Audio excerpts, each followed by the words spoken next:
अच्छा, आज हम लोग कॉमन कलेक्टर एम्पलीफायर डिस्कस करेंगे। कॉमन कलेक्टर एम्पलीफायर की बात करें तो प्रीवियसली हमने डिस्कस करा था common emitter amplifier. Common emitter amplifier के अंदर हमने देखा था कि इमीटर हमारे पास क्या हो गया था, कॉमन हो गया था बिटवीन इनपुट एंड आउटपुट, यानी कि हम इनपुट ले रहे थे बेस से और आउटपुट हमारे पास आ रहा था कलेक्टर से।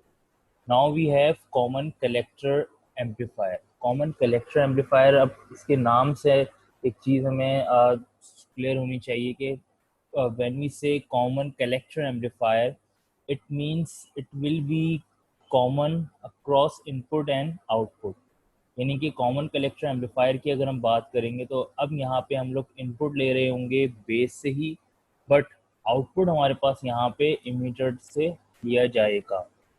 और इसी वजह से कॉमन कलेक्टर एम्पलीफायर को इमीटर फॉलोअर भी कहा जाता है, बिकॉज आउटपुट जो होता है वो हम इमीटर से ले रहे होते हैं। तो that's the only reason why we called common collector amplifier as an emitter follower.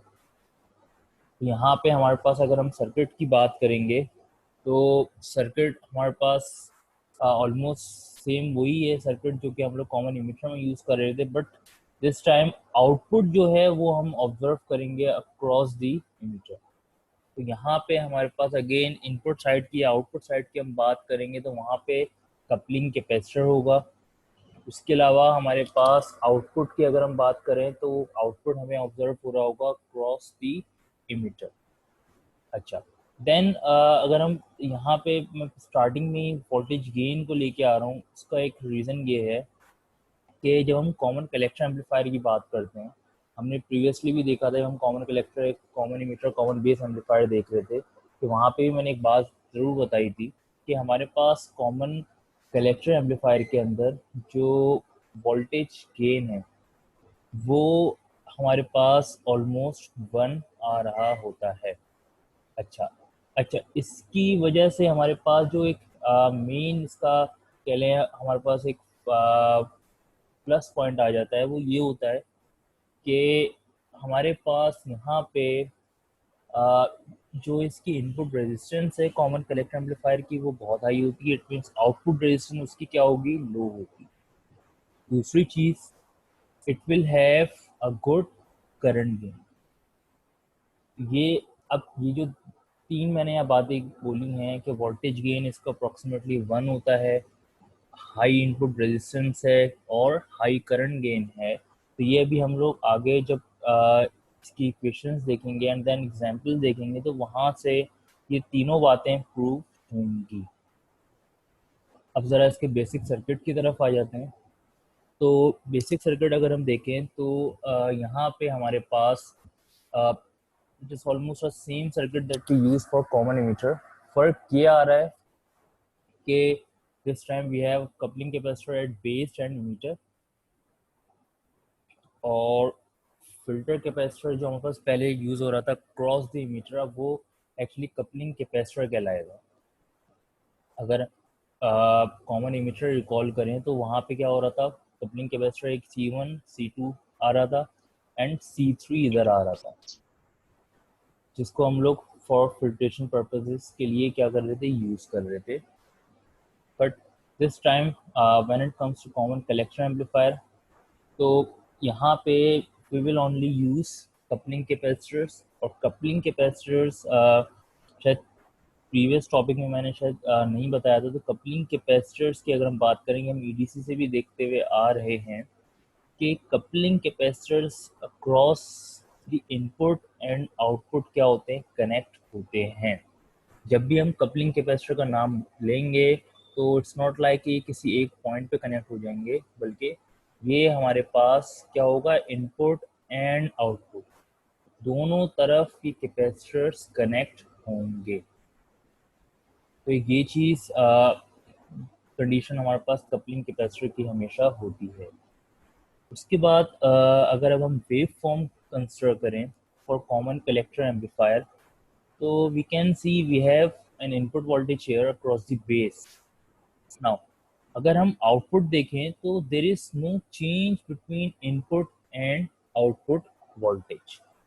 It means voltage gain हमें क्लियरली नजर आ रहा है, it will be one, it will be unity. दूसरी चीज जो हमें यहाँ पे ऑब्जर्व करनी है वो ये है कि there is no phase reversal, means there is no 180 degree phase shift between input and output. Common emitter amplifier की जब हम बात कर रहे थे, we had 180 degree phase shift between input and output voltage. तो यहाँ पे हमारे पास कोई 180 डिग्री फेज शिफ्ट भी प्रोड्यूस नहीं हो रहा होगा। अच्छा, अब यहाँ पे अगर हम इसकी इक्वेशंस की बात कर रहे हैं, we will start from voltage gain. कि अगर हमें वोल्टेज गेन फाइंड आउट करना हो for common collector amplifier, we all know that कि इसका वोल्टेज गेन अप्रोक्सीमेटली 1 होगा, बट इसको प्रूव भी करना ज़रूरी है कि भाई ये 1 किस तरह से एक्चुअली हो जाएगा। तो अगर हम वोल्टेज गेन का जनरल फॉर्मूला लें, we have A V equal to V out over V in. Now अब वी आउट और वी इन क्या क्या है हमारे पास, तो वी आउट हमारे पास है आउटपुट वोल्टेज, और आउटपुट वोल्टेज हमारे पास इस पूरे एरिया में क्या होगा, आ रहा होगा। कैपेसिटर शॉर्ट भी होता है तो ये आपस में क्या होंगे, यहाँ पे हमारे पास वोल्टेज प्रोड्यूस हो रहा होगा, बिकॉज ये एक पैरेलल कॉम्बिनेशन प्रोड्यूस कर रहे हैं। तो according to that condition V out हमारे पास हो जाएगा आई ई एंड आर ई। ये जो आर ई इसमें स्मॉल शो हो रहा है आपकी, ये डिनोट कर रहा है कि यहाँ पे हम एसी रेजिस्टेंस कंसिडर कर रहे हैं, और एसी रेजिस्टेंस यहाँ पे होगी। अच्छा, वी आउट हमारे पास यहाँ पे आई ई आर ई आ रहा है, तो आर ई मैंने ऐसे भी बताया कि हमारे पास आर ई जो है वो पैरेलल कॉम्बिनेशन है of R E capital and R L, और इसको हम लोग ए सी रेजिस्टेंस का भी नाम दे रहे होते हैं। तो ये हमारे पास एक्सप्रेशन है फॉर वी आउट। अब अगर हम वी इन की बात करें, यानी कि इनपुट वोल्टेज की अगर हम बात करें, तो यहाँ पे इनपुट वोल्टेज फाइंड आउट करना थोड़ा सा ट्रिकी होगा। रीज़न ये है कि हमारे पास यहाँ पे अगर हम फ्लो की बात करेंगे करंट के, तो वी इन के लिए हमारे पास जो एक्सप्रेशन है, क्योंकि हमारे पास यहाँ पे जो इंटरनल रेजिस्टेंस होगी आर ई डैश, ये भी क्या होगी हमारे पास, जब इनपुट वोल्टेज फाइंड आउट करने हम जाएंगे वहाँ पे इसका पार्ट भी आएगा। तो यहाँ पे हमारे पास जो वी इन की एक्सप्रेशन है वो हमारे पास हो जाएगी I E R E dash plus I E R E. It means हमारे पास यहाँ पे इनपुट वोल्टेज जो है, एक्चुअली अगर हम इस पॉइंट पे देखते हैं, तो वो अगर मैं कहता हूँ कि इनपुट वोल्टेज मेरे पास वी बी है, तो जो वो वी बी है वो एक्चुअली क्या हो रहा है, वो हमारे पास यहाँ पे एक तो इधर ड्रॉप होगा यानी कि स्मॉल आर ई पे, उसके बाद फिर वो कहाँ ड्रॉप होगा, R E parallel to R L का जो कॉम्बिनेशन है जिसको हम लोग आर ई से डिनोट कर रहे हैं, यहाँ पे ड्रॉप होगा। तो वी इन हमारे पास इस वजह से है I E R E dash plus I E R E. अब अगर हम इन दोनों एक्सप्रेशंस को यूज कर लें to find out voltage gain, तो हमारे पास ए बी की जो एक्सप्रेशन है वो हो जाएगी I E R E over I E R E dash plus R E. यहाँ पे अगर हम देखते हैं तो हमारे पास यहाँ पे जो करंट्स हैं ये इजीली क्या हो जाएंगे, कैंसिल आउट हो जाएंगे, और एट दी एंड हमारे पास वोल्टेज गेन की एक्सप्रेशन आ जाएगी जो कि है R E upon are E dash plus R ई। ये अगर हम इस एक्सप्रेशन को भी नोट करें तो यूजुअली हम देखेंगे कि जो हमारे पास कैपिटल आर ई है, यानी कि ए सी रेजिस्टेंस जो यहाँ पे नज़र आ रही है, ये हमारे पास क्या होगी, ये हमारे पास in comparison with R E dash greater होगी। और अगर आर ई डैश से अच्छी खासी बड़ी वैल्यू आ रही है आर ई की, एसी रेजिस्टेंस की, तो इस एक्सप्रेशन को अगर हम सॉल्व करेंगे यूजिंग देयर वैल्यूज, तो हमें जो ए वी मिलेगा वो नियरली इक्वल टू 1 ही मिलना है, बिकॉज हमारे पास ऊपर आर ई है, नीचे R E dash plus R E आ रहा है, और जो नीचे आर ई डैश आ रहा है उसकी वैल्यू बहुत ज़्यादा नहीं होगी, जिसकी वजह से जो हमारे पास वोल्टेज गेन है वो स्टिल क्या होगा, 1 के ही अराउंड मिलेगा, नॉट मोर देन 1। ठीक है।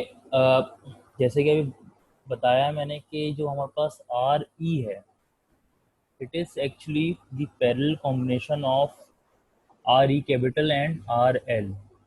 And if in case there is no load, means there is no RL, in that scenario हमारे पास RE बराबर हो जाएगा RE डैश। तो यहाँ पे अब अगर नोट करें तो हमारे पास अगर RE क्या है, बाय फार ग्रेटर देन है RE डैश के, इन दैट सिचुएशन हमारे पास गेन जो होगा वो ऑलमोस्ट इक्वल टू 1 आ रहा होगा। ठीक है। उसके बाद जैसे कि अभी स्टार्ट में मैंने बताया कि हमारे पास क्योंकि आउटपुट वोल्टेज इमीटर पे आ रहा है, जिसकी वजह से हमारे पास यहाँ पे जो इनपुट और आउटपुट वोल्टेज होगा वो इन फेज होगा, यानी कि there will be no 180 degree phase shift between input and output voltage. और इसी वजह से जब हम यहाँ पे इसके आउटपुट की बात करते हैं तो हमने यहाँ पे इमीटर फॉलोअर का नाम यूज़ करा हुआ है कि कॉमन कलेक्शन एम्पलीफायर को इमीटर फॉलोअर भी इसी सिनेरियो में हम बोल रहे होते हैं, बिकॉज हमारे पास जो हम इनपुट सप्लाई देते हैं वो एज इट इज हमारे पास क्या होती है, आउटपुट पे आ जाती है। अब अगर इस सर्किट को देखें तो ये हमारे पास एक इक्विवेलेंट सर्किट है, जिसमें यहाँ पे देख सकते हैं कि बेस के अक्रॉस जो वोल्टेज है वो डिनोट हुआ हुआ है I E, R E dash plus R E. और यही वैल्यू हमने अभी यूज़ की थी to find out voltage gain. यहाँ देख सकते हैं इंटरनली हमारे पास आर ई डैश आ रहा है। ठीक है। देन यहाँ पे आई सी जो है वो अल्फा आई ई होता है, तो वो यहाँ पे करंट सोर्स से क्या हो रहा है, डिनोट किया जा रहा है। ये हमारे पास एक ट्रांजिस्टर इक्विवेलेंट सर्किट है जो कि इंटरनल रेजिस्टेंस को भी कंसिडर कर रहा है ट्रांजिस्टर की across emitter, across are E dash.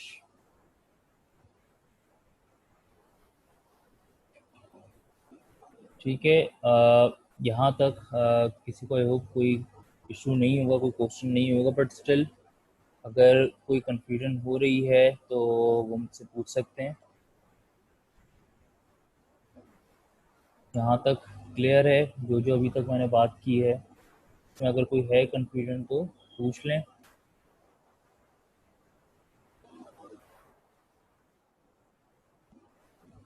अच्छा, अब हम देखते हैं कि यहाँ पे कॉमन कलेक्शन एम्पलीफायर के अंदर इनपुट रेजिस्टेंस कैसे फाइंड आउट की जाती है। और हमारे पास अभी इस टॉपिक के स्टार्ट में एक बात हुई थी कि when it comes to common collector amplifier it has high input resistance। तो अब यहाँ पे ये हाई इनपुट रेजिस्टेंस किस तरह से शो होगी, किस तरह से प्रूव होगी, तो वो भी हमें यहाँ पे नज़र आ जाएगी। अब अगर हम लोग बात करें आर इन की, कि हमारे पास इनपुट रेजिस्टेंस की अगर हम बात कर रहे हैं तो वो हमारे पास आर इन टोटल से डिनोट होगी।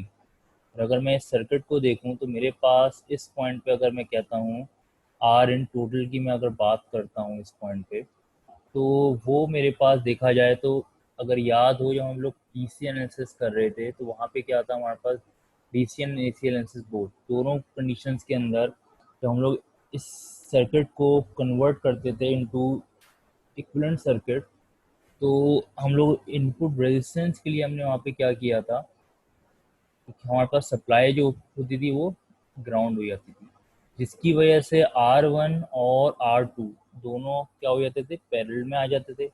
और यही क्या होते थे हमारे पास इनपुट रेजिस्टेंस के अंदर, R1 parallel to R2 and then parallel to R in base use कर रहे होते थे फॉर इमीटर। सेम यही चीज़ हमारे पास यहाँ पे भी आएगी। तो उसके लिए पहले तो हम आर इन बेस देख लेते हैं कि आर इन बेस कैसे निकलेगा। तो आर इन बेस के लिए हम लोग वी इन ओवर आई इन लेंगे। वी इन हमारे पास बेस वोल्टेज है, आई इन हमारे पास बेस करंट है। बेस वोल्टेज जो है वो है हमारे पास यहाँ पे I E R E dash plus R E, जो कि हमने प्रीवियस स्लाइड में भी देखा है। इसके अलावा बेस करंट जो है हमारे पास वो है आई बी। अच्छा, अब हमें पता है कि हम यहाँ पे एक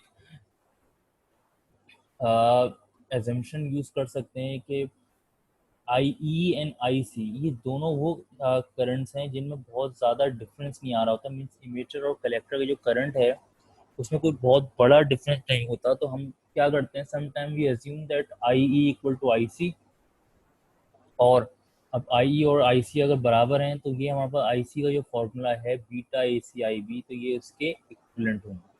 इट मीन्स यहाँ पे आई ई को हम रिप्लेस कर सकते हैं beta A C I B से। वही काम यहाँ पे हमने किया है, आई ई को रिप्लेस किया beta A C I B से। देन डिनोमिनेटर में हमारे पास आई बी आ रहा है, आई बी और ये आई बी क्या हो जाएंगे, कैंसिल आउट हो जाएंगे। और आर इन बेस हमारे पास एट दी एंड आ रही होगी beta A C R E dash plus R E. Now अगर हम यहाँ पे नोट करें तो आर ई यूजली क्या होगा, बाय फार ग्रेटर देन होगा आर ई डैश। और इस कंडीशन के अंदर जब आर ई यानी कैपिटल आर ई अगर ग्रेटर देन है आर ई डैश के, तो इस सिचुएशन में हमारे पास इस आर ई डैश का इसके साथ सम अप होने का कोई बहुत बड़ा डिफरेंस आंसर पे नहीं आएगा। So we can take R in base approximately equal to beta A C R E. तो यहाँ से हमें आर इन बेस की वैल्यू मिल गई जो कि आ रही है beta A C capital R E. अब इसके अलावा स्टार्ट अभी मैंने बताया था कि हमारे पास आर वन और आर टू भी क्या है, पैरेलल में आ रहे हैं। इट मीन्स अब यहाँ से जो आर इन टोटल हमारे पास आएगी वो होगी R one parallel to R two and parallel to R in base. ये हमारे पास आर इन टोटल का फॉर्मूला ड्राइव हो रहा है फॉर कॉमन कलेक्टर एम्पलीफायर। अब यहाँ पे हम इन तीनों वैल्यूज़ को अगर नोट करें तो ये तीनों वैल्यूज़ क्या होती हैं, तीनों वैल्यूज़ ओवरऑल अगर हम देखते हैं तो ये क्या होती हैं, बहुत हाई वैल्यूज़ होती हैं, किलो में आ रही होती हैं, विच प्रूव्स दैट के कॉमन कलेक्टर एम्पलीफायर की अगर हम बात करें तो it has high input resistance. इसी तरह यही फॉर्मूला अगर हम लोग जो है यूज़ कर रहे होते हैं, अगर हम बात करें आर इन बेस की, सॉरी, तो आर इन बेस को अगर हम एच पैरामीटर में देख रहे होते हैं तो ये हमारे पास Z base equal to H F C. H F C हमारे पास एक्चुअली बीटा ए सी को रिप्रेजेंट कर रहा है, और are E dash plus R E use हो रहा होता है। तो अगर हम इस फॉर्मूले को और इसको देखें तो ये हमारे पास कोई बहुत बड़ा चेंज नहीं है, ये सिर्फ हाइब्रिड पैरामीटर्स की वजह से इसमें क्या हो रही है, इसके अंदर कुछ जो पैरामीटर्स हैं वो डिफरेंट लग रहे हैं, अदरवाइज इट्स सेम। ठीक है। अच्छा, उसके बाद अब यहाँ पे एक चीज़ हमने देख ली है कि कॉमन कलेक्शन एम्पलीफायर के अंदर इनपुट रेजिस्टेंस क्या होती है, बहुत हाई होती है। अच्छा, इसका एक एडवांटेज ये है कि हम इसको यूज़ कर सकते हैं एज अ बफर। क्यों? क्योंकि देखें यहाँ पे कोई वोल्टेज ड्रॉप नहीं होगा। वोल्टेज क्या है हमारे पास, जो हम इनपुट पे दे रहे होंगे वही एज इट इज हमें आउटपुट पे मिल रहा है। ठीक है, but it has high input resistance. तो यहाँ पे हमारे पास अगर एक चीज़ हम यहाँ पे नोट करें तो हम कॉमन कलेक्शन एम्पलीफायर को यूज़ कर सकते हैं as a buffer. As a buffer क्यों यूज़ करेंगे, तो हमारे पास ऐसे सिनेरियोस आते हैं जब हमारे पास लोड रेजिस्टेंस बहुत लो होती है किसी भी लोड की, जिसकी वजह से जो हम करंट उसको डिलीवर करना चाह रहे होते हैं वो क्या होता है, वो वहाँ उस पर ट्रांसफ़र नहीं हो पा रहा होता बिकॉज ऑफ लोडिंग इफेक्ट। तो उस सिनेरियो में हमारे पास अगर देखें तो हम लोग कॉमन कलेक्शन एम्पलीफायर को यूज़ कर सकते हैं।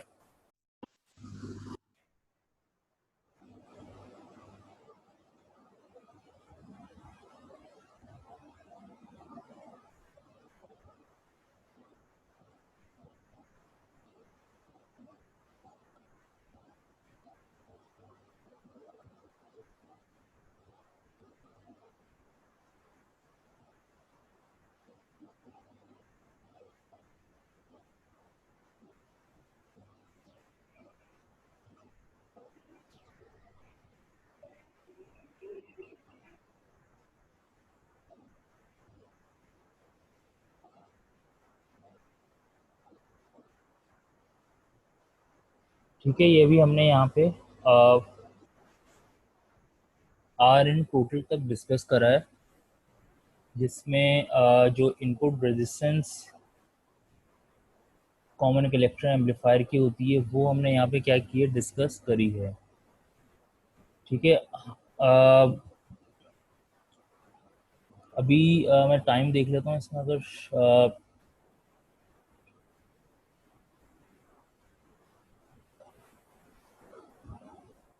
तो गैस अभी है टाइम, तो हम इसी लेक्चर को आगे कंटिन्यू कर सकते हैं। सही है, तो यहाँ तक अभी हमने आर इन टोटल तक डिस्कस कर लिया है।